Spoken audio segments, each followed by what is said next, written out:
amazing news last night as it came across the television, and certainly I was very grateful for the Navy SEALs that accomplished their mission.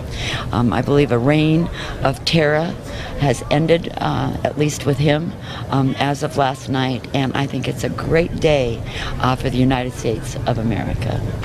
Governor Brewer echoing the feelings of many Americans today. Two of the questions in the wake of the Bin Laden killing: the reaction of Muslims in the U.S. and worldwide, and what comes next in America's wars.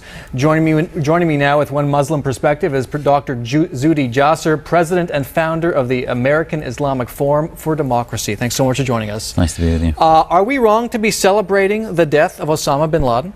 Not at all. America has earned this. We suffered the greatest attack since Pearl Harbor on our soil in 9/11. We have a man that declared war on us in 1998, came to fruition with the attacks, and we have invested lives and sweat in the military in Iraq and Afghanistan, and now finally we're able to declare victory over Bin Laden. He's paid the ultimate price.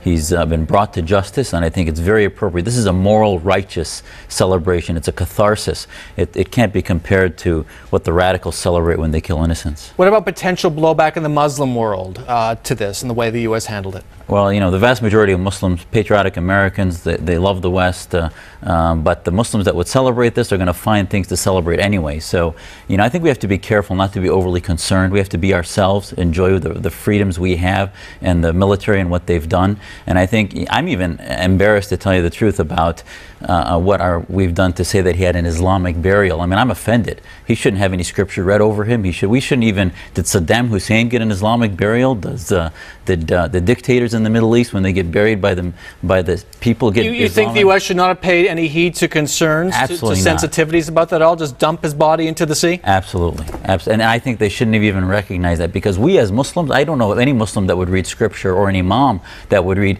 Do you know that the terrorists that bombed the synagogue in Mumbai could not find a cemetery to bury their dead because the imams forbid them from doing that, because it was un-Islamic what they did? Interesting, because President Obama was taking great pains to stress that last night, those sensitivities. It's overly absolutely overly political correct. You believe this Bin Laden's death could mark a change in America's wars in Afghanistan and Iraq? How? Well, basically, now finally we're able to close this chapter, bring closure to the head of the snake of Bin Laden. But you're going to see it's like a hydra. Two new heads come up, and we're going to finally be able to move forward and say, well, why is radicalization worse today than it's ever been? And it's because of Imam al-Awlaki, because of Adam Gaddan, all the other radical offshoots of al-Qaeda we can now start to pay more attention to and not just be focused on one individual. So Bin Laden's gone, but there are more where he came from. The threat is greater than it's ever been today. We see that with the Times Square bomber, Portland, Baltimore, Nidal Hassan. It's continuing to grow, but now we can focus on other things. Dr. Zuhdi Jasser, very interesting as always. Thanks for joining us.